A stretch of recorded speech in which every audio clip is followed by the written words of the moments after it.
Hai hai hai. Selamat datang kembali di channel Min Donghua. Kali ini kita akan melanjutkan cerita Donghua, Apotesis. Gak pakai lama lagi, langsung aja kita ke ceritanya. Check it out. Bagaimanapun surga juga punya emosi. Mungkinkah awalnya diubah oleh makhluk hidup? Dan Dao Surgawi adalah penguasa alam semesta dan dapat mengubah dirinya menjadi seluruh Dao Surgawi.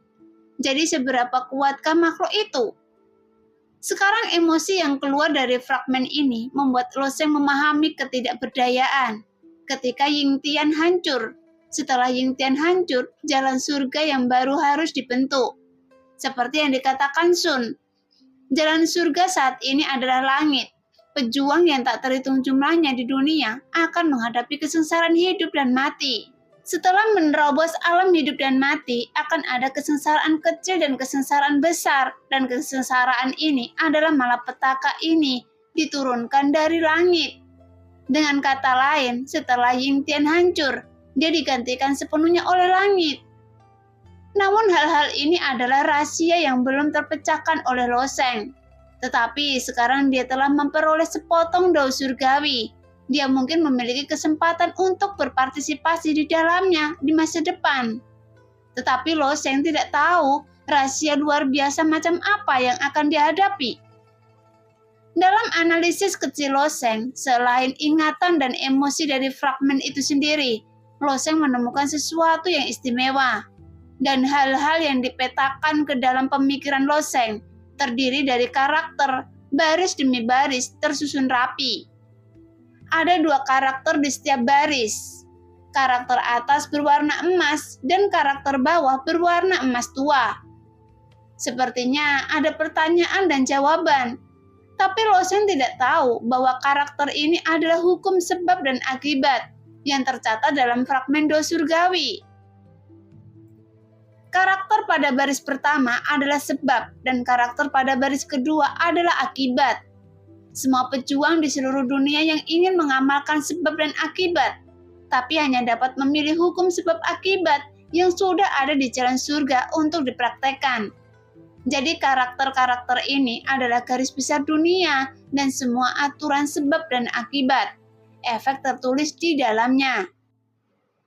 Karena Anda menanam benih, bunga dan pohon bisa tumbuh. Karena kerja keras dan pengairan, kita bisa memanennya.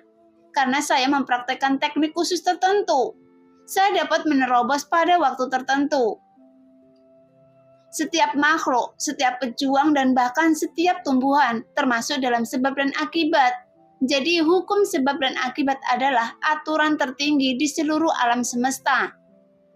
Apa yang disebut hukum yang lebih rendah seperti hukum api, air, waktu, dan ruang adalah peraturan yang lebih rendah. Dengan beroperasinya seluruh dunia didasarkan pada saling mendukung antara aturan atas dan aturan bawah, sehingga dapat berjalan dengan lancar. Tentu saja aturan yang tercatat dalam fragmen Dao Surgawi yang memenangkan langit ini bukanlah aturan di bawah langit. Dao Surgawi saat ini didominasi oleh langit. Fragmen Ying Tian ini berisi aturan yang ada 3,6 miliar tahun yang lalu. Dan itu adalah aturan surga. Saat Lo Sheng memindai deretan karakter, tiba-tiba sebuah karakter bersinar dengan cahaya keemasan, dan kesadaran Lo Sheng sepertinya memahami deretan karakter. Karakter reinkarnasi yang kekal, keabadian menjadi abadi, reinkarnasi abadi, keabadian. Lo Sheng benar-benar tenggelam dalam 8 kata ini. Dan dia bahkan tidak tahu bahwa tubuhnya sedang mengalami perubahan luar biasa. Xiao Yuqin yang menemani Lo Sheng, dia menatap wajah Lo Sheng dengan tenang. Bagaimanapun orang yang telah menciptakan keajaiban yang tak terhitung jumlahnya tidak akan mati begitu saja. Saat ini dia dipenuhi dengan penyesalan. Faktanya karena dia memiliki tubuh yin ungu kelas 1, dia membayar sebagian dari harganya. Dan tidak hanya memiliki kemampuan untuk menghancurkan dunia, tetapi dia juga dapat memanggil roh sejati saat masih bayi di dunia yin ungu. Meskipun roh-roh sejati itu masih dalam masa pertumbuhan, mereka seharusnya lebih dari cukup untuk menghadapi Cuisi. Tapi Loseng memberitahunya lebih dari sekali bahwa pertempuran antara dia dan Cuisi tidak membutuhkan campur tangan orang lain dan dia harus menyelesaikannya dengan caranya sendiri. Dan ini adalah takdirnya. Inilah sebabnya Xiao Yokin melihat Loseng mundur dengan mantap dan tidak pernah mengambil tindakan. Kepribadian Loseng terlalu keras kepala. Jika dia mengambil tindakan gegabah, dia akan menyinggung Loseng.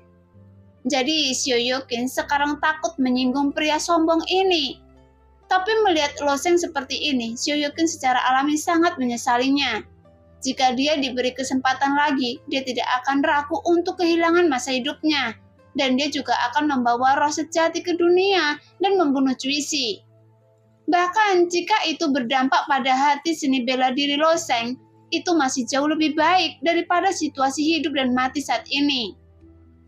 Tentu saja, Xiao Yokin tidak mengerti bahwa jika Loseng ingin membunuh Cuisi, dia tidak perlu menggunakan kemampuan Xiao Yokin. Dia hanya perlu mengundang orang kuat di alam laut dewa, di benua naga laut untuk mengambil tindakan.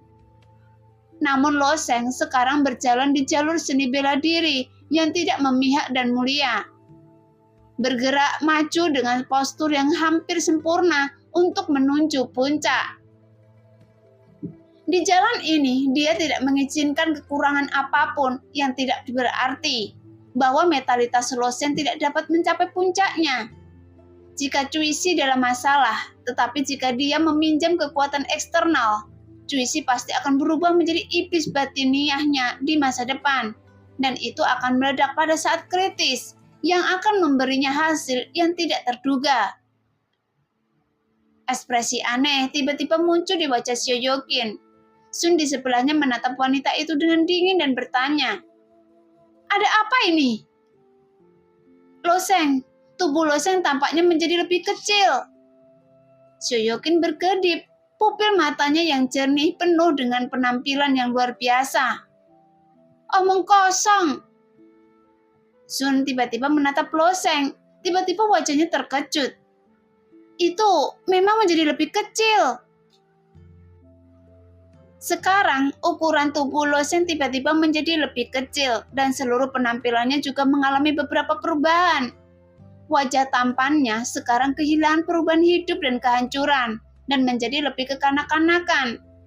Kepalanya juga pelan menjadi lebih pendek, seolah-olah tiba-tiba dari usia 20 kembali ke penampilan berusia 14 atau 15 tahun. "Apa yang terjadi?" Xiao Yokin bertanya dengan aneh. Sun juga menggelengkan kepalanya. Bahkan Sun belum pernah melihat hal aneh seperti itu. Meskipun Sun juga pernah mendengar hal-hal seperti permajaan, tidak sulit melakukannya dengan metode klan Yoye. Tapi yang pasti tidak dalam situasi ini. Sekarang kedua wanita itu hanya menatap Loseng dan melihat tubuhnya terus menyusut. Dan segera berubah dari anak laki-laki berusia 14 tahun menjadi anak laki-laki berusia 11 tahun. Sehingga kemeja hijau di tubuh Loseng juga menjadi lebih longgar. Seolah-olah seorang anak kecil mengenakan kemeja yang tidak sesuai dengan bentuk tubuhnya.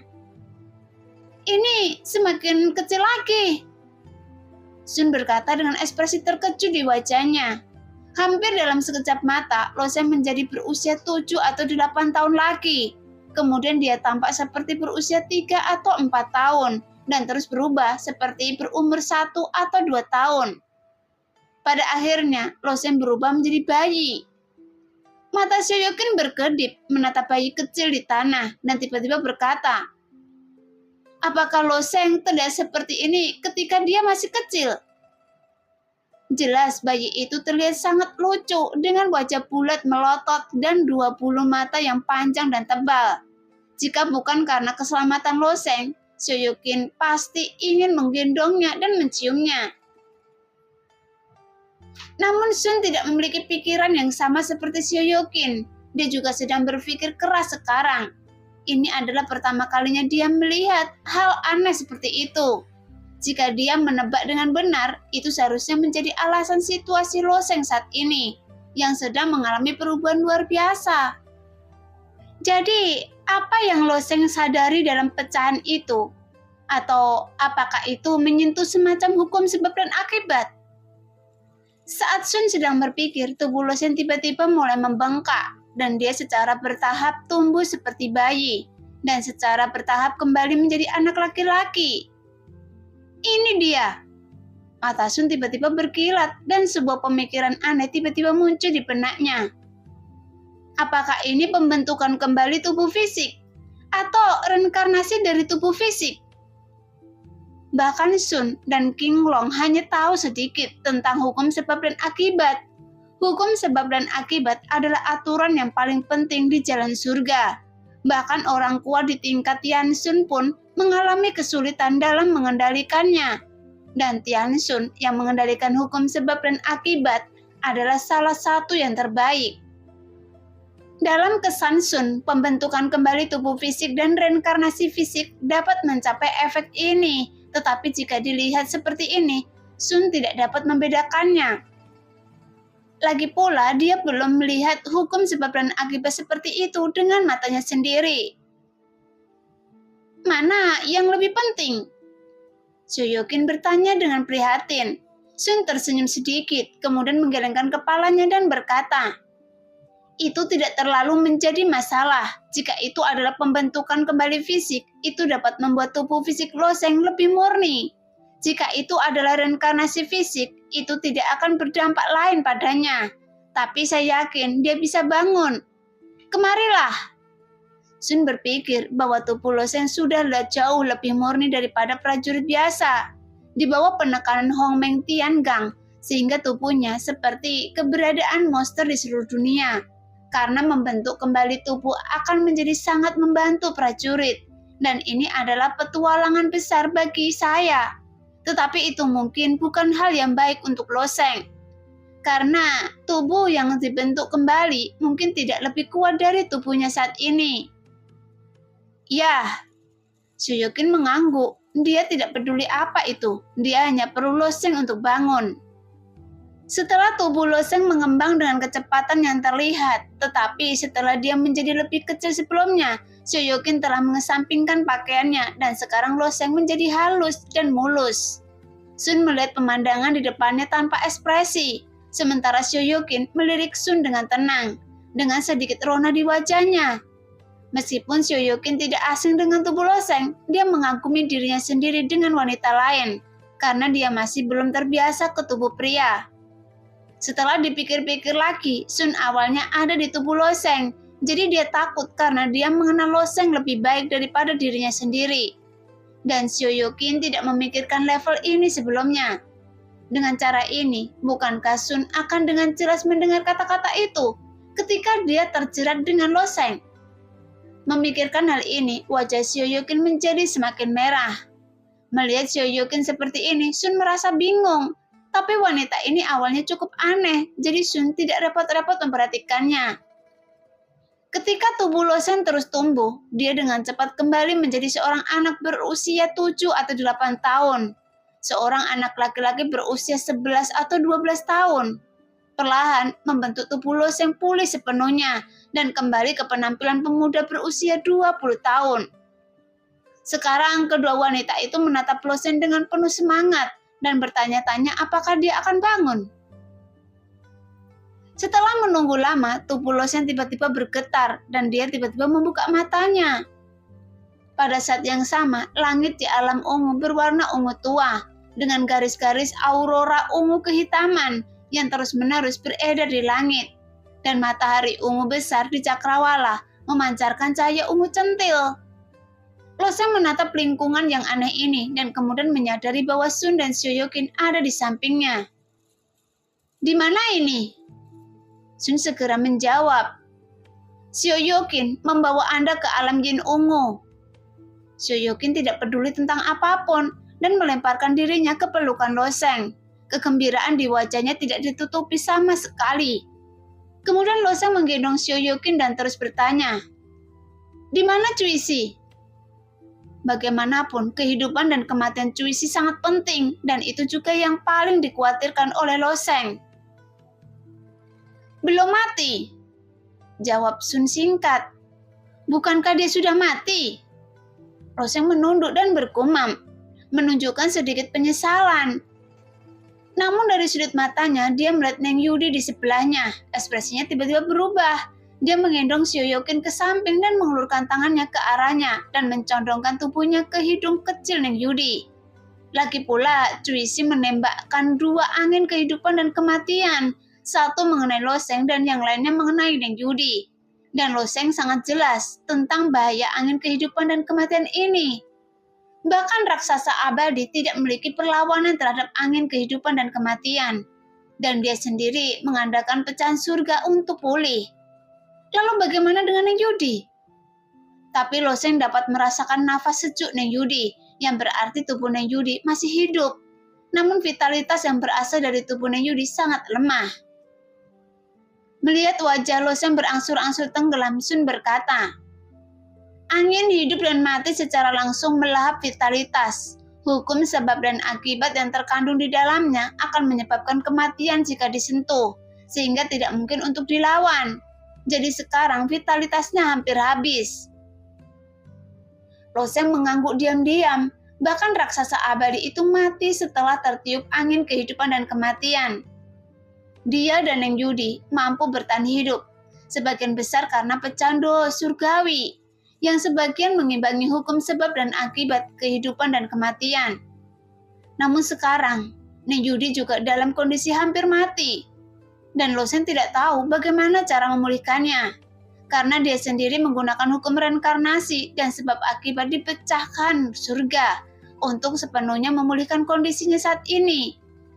Dan reinkarnasi tubuh fisik setara dengan rentang hidupnya selama 20 tahun, yang memungkinkan dia untuk tumbuh kembali ke kondisinya saat ini. Tapi bagaimana dengan Yudi? Apakah perlu membiarkan dia juga memahami aturan di pecahan surga? Memikirkan hal ini, Loseng tidak ragu sama sekali dan meletakkan potongan doa surgawi di dada Neng Yudi.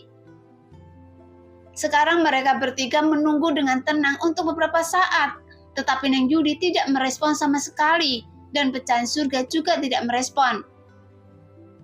Apakah itu tidak berguna? Melihat wajah damai Neng Yudi, tubuh mungilnya berbaring terlentang seolah tertidur. Loseng tiba-tiba merasakan sakit hati di hatinya. Sioyokin dan Sun juga terdiam. Meskipun Loseng tidak berbicara, mereka tahu posisi Neng Yudi di hati Loseng, dan dia tidak akan pernah membiarkan Neng Yudi mati seperti ini. Vitalitas. Sun, ketika Anda pergi ke tanah suci Tianyu, bukankah Anda menyerap vitalitas oleh pohon suci itu? Loseng bertanya dengan sedikit harapan di matanya. Bahkan jika Neng Yudi tidak dapat dibangunkan sekarang, selama dia bisa mendapatkan vitalitas yang cukup, dia mungkin tidak bisa menyelamatkan Neng Yudi. Jelas ketika Loseng dan Sun pergi ke tanah suci Tianyu, tanah suci Tianyu menuangkan vitalitas seluruh pohon suci kepada Sun. Jika vitalitas itu dapat menyelamatkan Neng Yudi, Loseng dapat membawa Neng Yudi ke benua naga laut.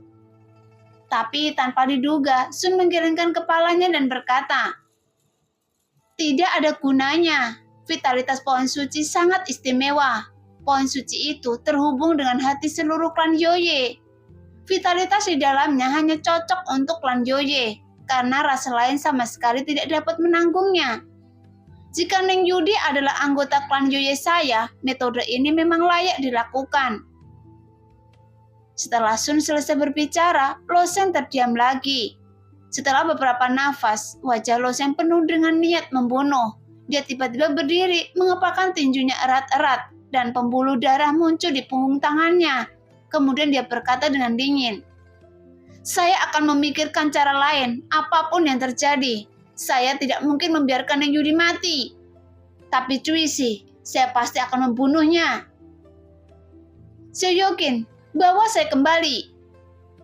Melihat wajah Loseng yang dipenuhi dengan niat membunuh, jantung Sioyokin terus berdetak, karena Loseng saat ini membuatnya merasa sangat aneh. Jadi dia mengangguk sedikit, tapi merasa sedikit sedih di hatinya. Dia rela begitu marah pada Neng Yudi, tapi bagaimana jika itu adalah dirinya? Menghadapi masalah yang tiba-tiba muncul di hatinya, Sioyokin tidak terlalu percaya diri, tapi dia selalu percaya bahwa dia tidak begitu penting di hati Loseng. Pada saat ini, Cuisi masih mencari-cari karena orang yang paling mengenalnya seringkali adalah musuhnya. Apalagi Cuisi juga menganggap Loseng sebagai musuhnya yang paling penting. Jadi dia tahu betul betapa kuatnya keberuntungan Loseng. Selama dia tidak membunuh Loseng dengan tangannya sendiri, dengan kemauan anak ini, dia selalu memiliki keberuntungan yang mengejutkan, yang dapat membalikkan kesulitannya. Meskipun ratusan ribu prajurit independen dari sekte Dewa Jahat terbunuh, para prajurit itu tidak lebih dari umpan meriam. Bahkan jika dia sendirian, dia masih bisa menghancurkan seluruh kota Tiangi. Belum lagi, sekte Dewa Jahat juga memiliki Wusan, dan tidak ada satupun orang kuat di alam hidup dan mati di kota Tiangi. Jadi kuncinya adalah membunuh Loseng, tetapi wanita sialan itu bersembunyi di alam ungu. Dia telah mencarinya begitu lama, tetapi dia tidak dapat menemukan simpul itu. Jadi kali ini Cuisi benar-benar mengambil langkah yang salah dan setiap langkah akan menimbulkan masalah. Jika dia menangkap Sioyokin terlebih dahulu, hal seperti ini tidak akan terjadi hari ini dan formasi Akasia Iblis Surgawi miliknya akan selesai. Yang tidak disangka Cuisi adalah Sioyokin dibawa pergi secara paksa oleh Loseng hari itu. Dia mengejarnya tanpa hasil. Kemudian Loseng juga mengambil Yuan Yin wanita itu. Tapi hari ini, wanita ini mengambil resiko bahayanya untuk menyelamatkan Loseng, yang menunjukkan keberuntungan Loseng jauh lebih kuat daripada miliknya. Sehingga Cuisi juga sangat tertekan. Jika bukan karena rangkaian sebab dan akibat ini, Loseng pasti sudah lama mati. Dan ratusan ribu murid sekte Dewa Jahatnya tidak akan mati oleh pedang raksasa yang dipanggil oleh wanita itu. Pada saat ini di tembok kota banyak prajurit alam kesengsaraan kekosongan melihat pemandangan ini dengan dingin. Adapun 3 pemimpin aliansi gemuk, mereka menghadapi Wusan, tapi saat ini mereka tidak punya niat untuk bertarung lagi. Di mata banyak pejuang di kota Tiangi, selama Loseng masih hidup, maka semua harapan masih ada. Jika Loseng benar-benar mati, maka semuanya akan berakhir. Saya pikir lebih baik menyerah.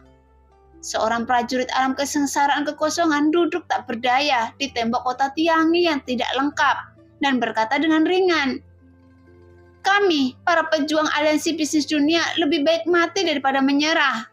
Jadi mengapa kami harus menyerah kepada pihak lain?" Beberapa pejuang dengan kepribadian keras kepala menjawab tidak yakin. Tapi menghadapi Cuisi, kita tidak punya kekuatan untuk melawan. Jadi apa gunanya kehilangan nyawa kita dengan sia-sia? Daripada menjalani kehidupan tercela, lebih baik bertarung dengannya. Setiap pejuang mencerminkan mentalitas yang berbeda saat ini, dan alasannya juga berbeda. Tetapi sebagian besar pejuang belum menyatakan pendiriannya dalam hati mereka, karena masih ada secercah harapan terakhir. Pada saat ini, Cuisi akhirnya menemukan sebuah simpul muncul di udara, sehingga wajahnya tiba-tiba menunjukkan kegembiraan. Dan dia berkata sambil tersenyum garang, "Loseng, biarkan saya melihat bagaimana Anda bersembunyi." Pada saat ini, semua orang memperhatikan gerakan Cuisi. Ketika para prajurit di kota Tiangi mendengar kata-kata Cuisi, hati mereka tenggelam. Karena tempat persembunyian Loseng seharusnya ditemukan oleh Cuisi. Artinya, harapan terakhir mereka akan pupus. Segera Cuisi mengambil langkah ke depan tanpa ragu-ragu. Kemudian tinju di tangannya melintas, dan sebuah pukulan kuat ini mengenai simpul ruang tersebut. Tuar! Namun saat tinju Cuisi mengenai simpul itu, ekspresinya tiba-tiba berubah. Karena sebuah pedang tajam tiba-tiba muncul dari simpul itu. Dan pedang tajam itu langsung memotong tinju Cuisi menjadi beberapa bagian. Dan bagian atas ujung pedang itu langsung menembus jauh ke dalam tinju Cuisi. Jelas apa yang dipegang Loseng di tangannya adalah senjata suci bermutu tinggi. Meskipun tinju Cuisi ditutupi lapisan sisik hitam pekat, tetap saja tidak bisa memblokir kekuatan senjata suci. Sekarang pedang panjang itu menembus tinju Cuisi dan tertanam di tulang tangan Cuisi. Kemudian sebuah kekuatan besar tiba-tiba datang, mendorong Cuisi mundur. Kemudian pedang panjang itu benar-benar meninggalkan simpul ruang dan diikuti oleh tangan kanan Loseng yang memegang pedang, dan kemudian seluruh tubuhnya keluar. Dengan jari-jari mereka terhubung ke jantung, rasa sakit di tangan mereka adalah yang paling nyata dan parah. Bahkan Cuisi pun terlihat kesakitan di wajahnya yang hangus. Namun tangannya yang lain terpotong oleh pedang Hua Tianming. Jadi pada saat ini dia hanya bisa terus mundur. Dan Loseng sama sekali tidak memberi kesempatan pada Cuisi. Dia dengan kuat memegang pedang di tangannya dan mendorong ke depan. Dia ingin menggunakan pedang panjang di tangannya untuk menanam Cuisi ke tembok kota. Setelah Loseng muncul, Xiao Yoqin dan Neng Yudi juga kembali dari alam jin ungu. Tetapi Neng Yudi dibawa oleh Xiao Yoqin. Itu Loseng, dia memang belum mati. Saya baru saja mengatakan bahwa keberuntungan anak ini luar biasa. Dia dapat melarikan diri tidak peduli betapa berbahayanya situasinya. Saya tidak tahu bagaimana dia bisa pulih. Sepertinya dia tidak menderita kerugian apapun. Tapi penguasa Istana Awan sepertinya masih tergeletak di tanah tanpa bergerak. Mungkinkah dia sudah mati? Di tembok kota Tiangi yang rusak, banyak prajurit tiba-tiba menjadi bersemangat. Mereka sudah putus asa sekarang karena benar-benar tidak ada seorang pun di wilayah tengah yang bisa melawan Cuisi. Kemuliaan bintang ganda yang sebelumnya digunakan oleh Loseng telah sepenuhnya meyakinkan mereka. Jika ada yang bisa menghukum Cuisi, maka orang ini pasti Loseng. Tapi sekarang, Loseng memang kembali, dan dia tampak seperti naga dan harimau, dan sepertinya dia tidak terluka sama sekali. Ayo, bunuh Cuisi, Loseng! Loseng, kami mendukung Anda. Loseng, saya mendukung Anda secara mental. Dan inilah yang diteriakkan Badi Hongfeng. Mendengar ini, Pe Tianyu tersenyum tak berdaya. Untungnya Hua Tianming sudah pingsan sekarang. Jika tidak, dia mungkin harus memberi pelajaran pada anak ini lagi. Di bawah suara mendesing, Loseng dan Cuisi bergegas menuju tembok kota satu demi satu, melalui ada pedang panjang di antara mereka. Dan bagian atas pedang panjang itu masih dipaku di lengan Cuisi, sehingga darah Cuisi berterbangan ke panjang jalan. Nasib Anda begitu besar, bahkan angin kehidupan dan kematian tidak dapat berbuat apa-apa pada Anda. Cuisi berkata dengan dingin. Faktanya, bahkan Cuisi sendiri tidak dapat sepenuhnya mengendalikan hal-hal seperti angin kehidupan dan kematian. Karena pertempuran hari ini tidak hanya terkait dengan nasib Yundian dan aliansi bisnis Tianxia, tetapi juga nasib Cuisi dan sekte Dewa Jahat. Oleh karena itu, dia akan menggunakan ini suatu hal yang menakutkan. Sebelumnya, Cuisi belum pernah mendengar tentang hukum sebab dan akibat. Bahkan Cuisi sendiri tidak tahu bagaimana angin kehidupan dan kematian bisa membunuh lawan. Dia hanya tahu bahwa makhluk yang tertiup angin kehidupan dan kematian mereka akan mati. Bahkan tidak peduli seberapa kuat makhluk itu, mereka akan mengambil jalan memutar. Meskipun Cuisi mati-matian mencari simpul luar angkasa, dia hanya berpikir bahwa keberuntungan Loseng terlalu tidak menguntungkan. Selama dia tidak melihat Loseng mati di tangannya sendiri dan tidak memastikan vitalitasnya benar-benar musnah, dia tidak akan merasa nyaman. Namun faktanya, Cuisi percaya bahwa Loseng sudah 90% mati. Tapi hasilnya sama sekali tidak seperti yang dia pikirkan. Bahwa angin hidup dan mati ini sepertinya tidak membahayakan Loseng. Bahkan melihat penampilan Loseng yang kuat sekarang, bagaimana mungkin Cuisi tidak terkejut? Orang aneh macam apa orang ini? Bahkan kekuatan seperti itu tidak membunuhnya.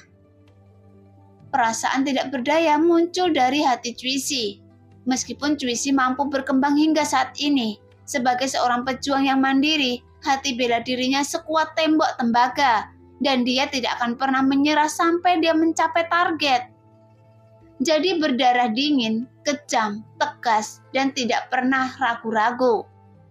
Tetapi pada saat ini, dia tiba-tiba menyadari bahwa dia sepertinya kehilangan kepercayaan diri saat menghadapi Loseng.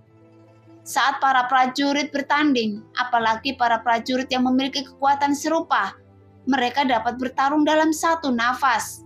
Seperti kata pepatah, yang pemberani akan menang jika bertemu di jalan sempit. Mentalitas terbaik seorang pejuang adalah menjaga ketidakpercayaan setiap saat. Sebelumnya, Lo Sheng dikejar oleh Cui Xi dan hati seni bela dirinya sedikit longgar. Ning Yudi menggunakan nafas beku untuk menenangkan Lo Sheng dan dia dengan cepat pulih dengan kenyamanan. Tapi saat ini, siapa lagi yang bisa membantu Cui Xi? Meskipun Cui Xi telah menyiapkan banyak metode untuk Lo Sheng, selain angin hidup dan mati yang merupakan musuh dari semua kehidupan. Selain itu, tidak ada cara untuk menghadapi Lo Sheng. Jadi sekarang, Cui Xi tidak tahu bagaimana dia bisa membunuh Lo Sheng. Namun, seberapa tajam persepsi Lo Sheng? Pandangan suram di mata Cui Xi melintas dan ditangkap dengan tajam oleh Lo Sheng. Bagaimanapun, Cui Xi adalah musuh terbesar Lo Sheng dan orang yang harus dia bunuh. Jadi Lo Sheng akan memanfaatkan kekurangan apapun yang diungkapkan Cui Xi. Sekarang, karena ada kekurangan dalam hati seni bela diri Cui Xi, Lo Sheng pasti tidak akan membiarkannya pergi. Ingin membunuh saya? Anda tidak memenuhi syarat. Lo Sheng mencibir. Benarkah? Anda hanyalah seorang pejuang di alam kesengsaraan kekosongan. Apakah saya masih memerlukan kualifikasi untuk membunuh Anda? Jelas, Cui Xi bukanlah orang bodoh. Pada saat ini, dia juga dengan cepat menyesuaikan mentalitasnya. Tapi Lo Sheng segera berkata, "Iya, sayangnya orang seperti Anda terlalu sombong. Seseorang yang ingin menjadi kaisar dan mencapai hegemoni kerajaan dewa tidak mengetahui bahwa tanah suci dan kerajaan dewa membutuhkan kekuatan orang kuat di alam laut dewa. Jadi untuk duduk sebagai pemimpin, kebajikan dan kemampuan apa yang Anda miliki? Jika Anda dapat menerobos alam laut dewa, Anda dapat menyatakan diri Anda sebagai kaisar, tapi hanya dengan bakat Anda. Jelas, untuk mendirikan kerajaan dewa atau tanah suci, seseorang harus memiliki orang kuat dari alam laut dewa untuk mengambil alih. Seperti tanah suci hati ungu di benua naga laut. Meskipun peringkatnya rendah di benua tersebut, dia masih memiliki Situ Hotian dan 2 dewa orang kuat alam laut dewa untuk bertanggung jawab. Tentu saja, jika seluruh wilayah tengah bersatu, kerajaan ilahi dapat diciptakan untuk sementara. Tetapi sebagai pemimpin kerajaan dewa, Cui Xi tidak memenuhi syarat sama sekali. Meskipun seorang jenius tingkat dewa dapat terus melangkah ke alam laut dewa, tapi dengan catatan dia tidak binasa. Tapi jenius tingkat dewa tidak jarang di benua naga laut, tetapi di wilayah tengah jumlahnya sangat kecil. Namun dalam beberapa tahun terakhir, jenius tingkat dewa telah muncul secara kolektif, seperti Putra Cui Xi, Cui Yun, dan Xiu Ji dari Sekte Roh Kekosongan, dan lainnya. Adapun Cui Xi, bakatnya sendiri tidak dapat dinilai sebagai tingkat dewa, paling banter hanya tingkat surga. Tentu saja mungkin untuk menerobos alam laut ilahi dengan bakat tingkat surga akan jauh lebih sulit untuk melakukannya. Oleh karena itu, bakat selalu menyusahkan Cui Xi. Ketika dia mengetahui bahwa putranya memiliki bakat tingkat dewa, dia secara alami mengolahnya dengan hati-hati. Itu hanya bakat. Apakah saya dibatasi oleh masalah sepele seperti itu? Ketika dewa iblis saya membentuk formasi besar, saya pasti akan. Saat dia baru setengah berbicara, Lo Sheng meremas tangannya, dan ujung pedangnya berada di tangan Cui Xi. Kemudian tulang-tulang itu berputar membentuk lingkaran, menyebabkan wajah Cui Xi menjadi pucat. Tidak ada kemungkinan, saya berkata, karena Anda berani membawa Lo Yan pergi, Anda harus bersiap untuk mati. Begitu Lo Sheng selesai berbicara, keduanya akhirnya menabrak tembok kota. Tuar. Sebagian besar tembok kota Tiangi telah runtuh. Sekarang akibat benturan seperti itu, sebuah lubang besar segera pecah dan batu bata persegi selebar 1 kaki berjatuhan satu demi satu. Pada saat terjadi benturan, Lo Sheng tiba-tiba menarik pedang panjang dari tulang tangan Cui Xi dan menusukkannya dengan kuat ke dada Cuisi lagi. Sekarang salah satu tangan Cuisi terpotong dan tangan lainnya dihancurkan oleh senjata suci bermutu tinggi Lo Sheng, sehingga dia benar-benar kehilangan kemampuan untuk melawan, untuk menghadapi pedang panjang Lo Sheng. Dia hanya bisa memilih untuk mundur. Jadi dia menembak mundur ke belakang dan melarikan diri melalui bagian dalam tembok kota. Namun karena bagian dalam tembok kota terbuat dari berbagai batu besar dan balok, akibat benturan tersebut, deretan tembok kota ini mulai runtuh, sepotong demi sepotong sepanjang pelarian Cuisi. Tapi Lo Sheng tidak ragu sama sekali. Pedang di tangannya berputar, balok dan batu besar apapun yang mendekat dicekik menjadi bubuk oleh pedang. Dia mengikuti Cuisi agak jauh di belakangnya, mengejarnya sepanjang jalan. Nah, demikianlah cerita hari ini. Terima kasih yang sudah menonton video Min Earth sampai selesai. Sampai jumpa di video selanjutnya. Bye-bye.